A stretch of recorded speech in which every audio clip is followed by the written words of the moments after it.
Network. The whole point of my talk show is to show you that even with having a learning disability, I can still amount to something. And at the same time, I'm able to turn myself into an example for people out there dealing with any types of learning disabilities and disabilities to never give up and prove people wrong. Prove to them that labels do not dictate who you are and who you're going to be, so prove them and still amount to something. Hi, I'm Alicia Hinson. I was just interviewed by Keith Andrew. He is doing a wonderful thing with his KeithAndrewNetWork. Keep up the good work. Thank you. Ladies and gentlemen, you're watching 976. That is right, 976. And welcome to the KeithAndrewNetWork Holiday Edition. I'm here as our guest, as you heard from our recommendation. And I just want to say thank you for sticking with us. Hello. Hi, Keith Andrew. Yeah, absolutely. And I know you mentioned off the air that you're nervous, and that's okay. We can be nervous together. A lot of people tell me I bring out the best of them. A lot of people say I bring out the worst of them. So I guess it goes yin and yang in a bit. But this video will be played and aired on Facebook, Twitter, LinkedIn, and YouTube. So if you're watching, leave a comment, subscribe, and you'll be notified when brand new interviews are up and ready from the hit brand KeithAndrewNetwork. So that being said, I usually don't play music in the background, but because this is a holiday theme for all of December and January, better get used to it. Plus, you get to dress up. So if you have an ugly sweater, I don't know why they call it ugly sweater. If you have a nice Christmas sweater, Christmas hat, express yourself. With that being said, today our guests are beautiful and talented. I can't speak. Today, a little bit about our beautiful and talented guests. You are a professional upcoming actress, writer, and producer. So you have three strong subjects that we're definitely going to talk about. So the first question I want to ask you is, tell our audience a little bit about yourself. Hey, hi, I'm Alicia Hinson, and I'm originally from Connecticut. And I started acting when I was a little girl, just in plays at school. However, when I was little, I really wanted to get into commercials because I thought children's commercials looked like a lot of fun. So I didn't actually get into acting until I was older, late teens, but I started modeling when I was 13. You know, it's funny, a long time ago, my sister actually, I don't know, I think she was in a commercial or she worked for a company when she was a kid, because companies will grab a handful of kids, not in that way obviously, but get a handful of kids together and say, hey, we have some brand new toys. Do you want to try them before they go out to the public? And I'm like, one, I wonder, I wouldn't be surprised they still do that today. And two, I'm not a kid, but I like playing with toys. So how can I be part of that? Yeah, they're fun. But I can't think, I think it was like a test subject or they're testing on certain toys. I think, for an example, I can't think of the name, He-Man. Before there was a He-Man cartoon, there was He-Man toys. So they would ask the boys, you know, what do you think of this guy? What do you like? What don't you like? And I guess the He-Man action figures really took off in a project. Said, well, you know what? We have something here. Let's turn it into a cartoon. And there you go. You know, 30 years later, even though there's a lot of gay humor in it, don't ruin He-Man for me. I grew up watching He-Man. It's one of my favorites. Yes, there's some jokes in there that you kind of scratch your head about, but hey, it's 1985. Who cares? You know, you're making money, you have airtime, and you have a great product. So, not to go on a little rant, I want to talk to you about 1985. What were you doing back in that year, and were you a fan of He-Man? I was a fan of He-Man. I was just a little girl. I was 85. I was in nursery school. So going to nursery school, playing with toys, probably a He-Man now and then. But yeah, that's about it. Hey, so you're close to my brother's age. He was born in 83, so only a 2 year difference. Okay, yeah. Not to put you on the spot. It's just a No, number, no problem. just a number, doesn't mean anything. But what I want to ask you, what were some of your favorite decades? Were you big fan or a big girl of the 80s? Were you a rock girl of the early 90s? What was your favorite decade? Okay, so I am an 80s baby and I love the 80s. I do remember, I can remember a lot of my childhood. I have one of those photographic memories. So the 80s were awesome. I loved Care Bears and Strawberry Shortcake and all those fun things. I love 80s music because my two older sisters were kind of preteens at that time. So they always played like heavy metal and different things. And then the 90s, I was a teenager. So I always wanted to be 15 for some reason. 15 was so exciting for me. But so from the 90s, I absolutely love hip hop, 90s hip hop. And that's still my favorite genre today. So yeah. Well, it's really funny we should talk about that. Older music today, I'm not saying music today sucks, but every movie that comes out, Guardians of the Galaxy, they play music from the 60s. Watchmen, they played Jimi Hendrix. There's so many other movies that are like, why are they playing, these songs from the 60s, 70s, and 80s? I don't know what to tell you. Today's music sucks. I mean, in its defense, there are some rock bands and country music and jazz music, and their music, it's really good. But on the other hand, there's some music I'm like, what the hell am I even listening to? And that my sister likes to tell me I live in the past. And so I'm like, if I had it my way, I would have an 80s store, a 90s store, but I have 24/7. I think Optimum has it on the 800s where you can actually, and doing a little plug for them, for anyone who has Optimum, if you go to the 800s, there's a music channel. Each channel, like 801, 802, there's 24/7 rock music. There's rock, there's a jazz, there's country. Anyway, that's doing a little thing about music. But the reason I bring it up is you are a producer.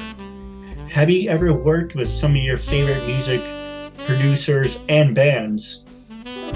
Oh my goodness, no, but I would love to. I would love to have that opportunity. That would be awesome. Now, the other question I want to ask is, who influenced you to become a producer? My acting teacher, actually, I had no idea that I could do that. And then he started asking me if I ever would consider. And I said, yeah, I never thought about it before, but for sure. And so we just started collaborating and he really helped me do it. I didn't know I ever could. And I had a similar question about acting and writing. Did that same person have the same effect on you? For writing, yes. I didn't realize that I always had a lot of different stories in my head, but I never really thought like, oh wow, I could be a writer. I could do that. I could get credit for that. I don't know why, but I just did it and yes, the same person did. For acting is something that I've just always felt somehow. I've just always been drawn to it. And then when I realized I could connect emotionally to stories, I kind of thought, oh, maybe that is something that I could do. But I never really thought, for sure if I had talent in it until teachers or whoever said I did. And I guess I just believed them. Which I don't really judge myself. So you have to do what you love. It doesn't matter if you have supporters. When I give you an example, I didn't even talk. Now, the point of my show is about disabilities. And I try my best to hide my learning disabilities, but sometimes it shows. but it's a hit and miss. But with that being said, labels should not dictate who you are and who you're going to be. So prove to them and can set them out to something. This is a similar question what you were talking about. You mentioned the word attracted. So I was looking at my card and I was like, you know what? Might as well ask this question. What attracted you to begin your career as a professional actress? It took a little while because I've always been a little bit nervous of the prospect of becoming famous and losing my privacy, because I've always been fiercely private. So I went back and forth and said, well, it might never happen anyway. It's a part of it, but it's just I love the craft. So for many years, I kind of went back and forth because I was very nervous about that. When I would feel it kind of getting closer where I had to, let people know more about me, I kind of pulled back. But I've heard it, and I think it's true definitely for me, that once you get the acting bug, you just have it. And then finally, it was after my mother died in 2020, I could just hear her voice saying, you have to stick with this. You just have to. So I did. And ever since then, I've just had so many blessings. I'm in awe. I can't believe it. I can't believe I get to work with great people. I get to talk with you right now. It's just wonderful. Well, while we're on that subject, who were some of the great people, besides me, obviously, I'm at the top of the list. Who were some of the great people that you got the chance to work with?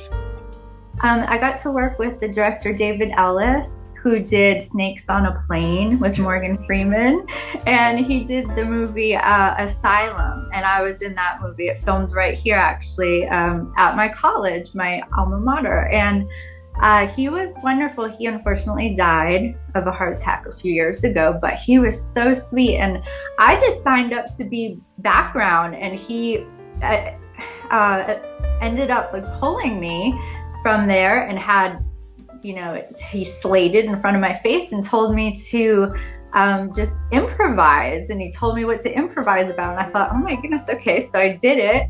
And when I saw the movie, it was in there. You have to you see me for 2 seconds right there on my face. But yeah, so that was crazy. But I didn't really think about it after that. And I guess I found out later that was unusual to happen. So that was a sign, I guess. And then my acting teacher, Darren Warren, she's a director out in LA. She directed Luke Skywalker. I always call him Luke Skywalker, but Mark Hamill.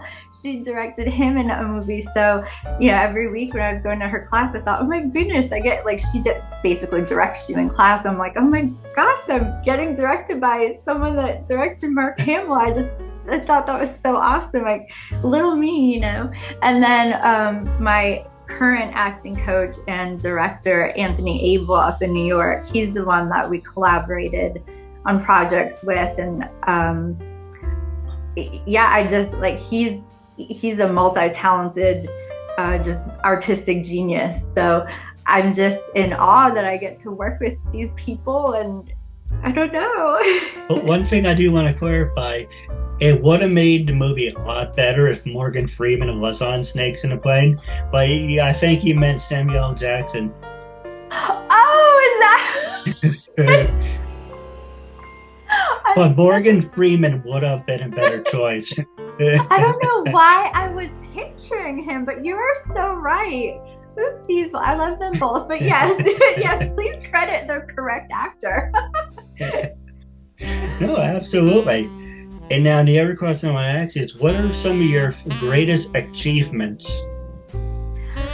What I'm very proud about is earlier this year, I wrote and produced and acted in 3 short films, which Anthony Abel directed with me, and he acted in as well. And then just in October, I was able to go up to New York, and I have 2 recurring roles. I have one in one series and one in another that Anthony Abel is also producing. So I was very excited about that, my first recurring roles.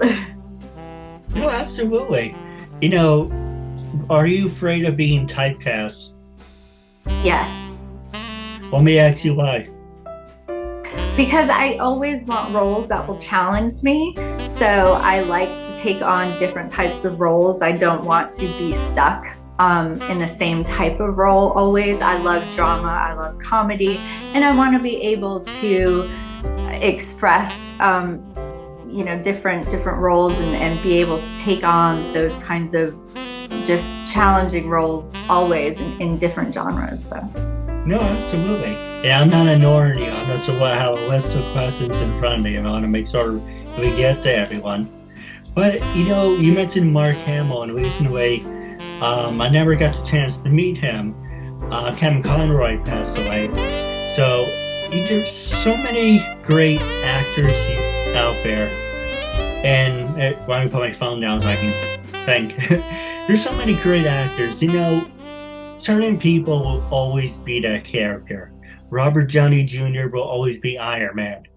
Tobey Maguire, Tom Welling. Actually, no, Tom Welling is Superman. Tobey Maguire will always be Spider-Man. Tom Welling will always be Superman. There's certain people, and Kevin Conroy, for almost 28 years, almost 30 years, has been and always will be Batman. And there's some actors you look at, if you go to YouTube, you type in, I'm a big Dragon Ball fan. So if you type in voice actors, you have 15 people that pop up. Now, out of 15, you would like to think half of them were good. Only one person out of 15 people is the voice of Goku. Vegeta, 2 people out of 15 people. So it's amazing. You have like 10 people, but there's only a certain number that actually can get the job done. No, that's my only opinion on that one. But let me ask you, who were some of your favorite cartoon characters? And who were some of your favorite voiceover actors? Oh gosh. The first one was cartoon characters, you asked me? Yes. Well, give me an example. Do you like Transformers? I did watch Transformers when I was little, but I gotta tell you, my favorite was Scooby-Doo. Okay, perfect. Who was your favorite on Scooby-Doo? Scooby-Doo. I love Shaggy too, but yeah, Scooby-Doo. I love Scooby-Doo. I never knew. I think I did, but I probably forgot. Frank Walker was actually the voice of Fred. Oh, no, I didn't know that. Oh, he's great. I'm looking forward to one day meeting him. Frank Walker, he did Fred. He did Megatron. He's so great. I can't think of any other roles that he's did. But Peter Collins, he is Optimus Prime, but he also did the voice. It's not really the voice because the Predator doesn't talk, but he makes the sound that the Predator makes. But there's so many people out there that I'm gonna be honest. If Sean Schemmel, I don't know if you know who that is, but Sean Schemmel, the voice of Goku, if he ever stopped being the actor for Goku, I'll be like, oh, Dragon Ball is done for me. I'm gonna watch the old episodes, because when you have somebody take over an iconic role, like Kevin Conroy, for 30 years, Kevin Conroy was Batman. So, God bless his soul, he's in a better place now. But you don't know, okay, it's a double-edged sword, because in a new generation, you would on somebody new. But if you grew up watching somebody and you say this is no longer the person who's portraying a character, it kind of takes away from it. Does that make any sense to you? Like somebody you grew up watching and they're like, oh, he's no longer doing this. Doesn't that kind of hurt it or kill it? Yeah, I think for me, it's kind of sad. Yeah, I'm nostalgic like that. But that's kind of like, that makes me think of The Simpsons and when Phil Hartman unfortunately left us.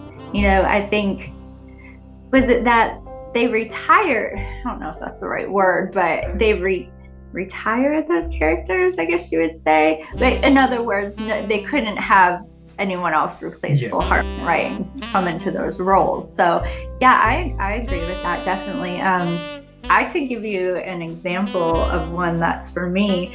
I grew up with Freddy Krueger, right? So, and I love Robert Englund. And so when they redid Nightmare on Elm Street, it just wasn't the same for me when Robert Englund was not playing Freddy Krueger. Yeah, so. So likewise, I was born in 1988, so we're in the same age range. Yeah. And, he will always be one of the greatest horror stars. I didn't care for Michael Myers. I didn't care for, Jason and the stupid zombie thing. I mean, how many zombies can you really have? You have Jason, you have Michael. What the hell's the difference besides the mask? It's the same thing. But there's so many other things, Freddy Krueger will always be one of the greatest. Let me ask you this, and I'm going to pass it over to you. When someone says to you, who is the king of all monsters? Who's the first person that comes to mind? Ooh, probably Freddy Krueger. Wait, is that a monster? Is that right? Kind of, yeah. Is that the type of monster you're thinking of? So because I had older sisters, right, in the 80s, they were playing scary movies and things when they were babysitting me. I probably shouldn't. So I remember watching this stuff when I was 3 years old, and just Freddy Krueger just really, really freaked me out. Today, I love Michael Myers. Like, I love the original Halloween. It's one of my favorite movies.